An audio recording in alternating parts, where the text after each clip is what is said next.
bimeze bite rero kuri uyu wa kabiri nanone nkuko bisanzwe duhurira Pentagon tureba filime nziza cyane. Bimeze bite reka mbere kaga filime tugiye kureba. Bimeze bite byagenze biti mu ncamake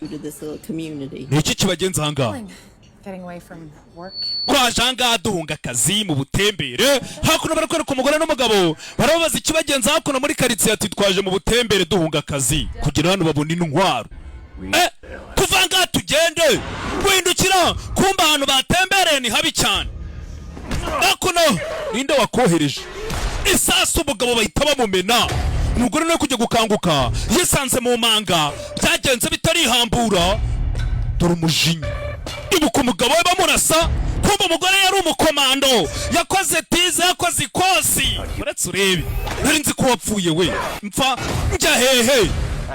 wango mupakire dufite umwanzi umugore umwe wa mukobwa w'umusirikare ari hano yaje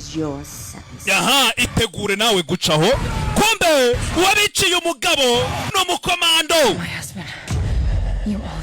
mwanyiciye umugabo mwese ndabamara hano mwurakoka hakuno umwe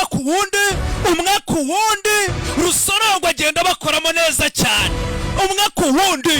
dore filime twirebera Pentagon savimbi rero ubwo nyine ndaba ndatejemo murabyumva cyane filime Army of One ni igitero cyangwa se igisirikare cy'umuntu umwe kwa kundi umuvandimwe yajyaga avuga ati umuntu ararwana mukagira ngo ni benshi kandi ari umwe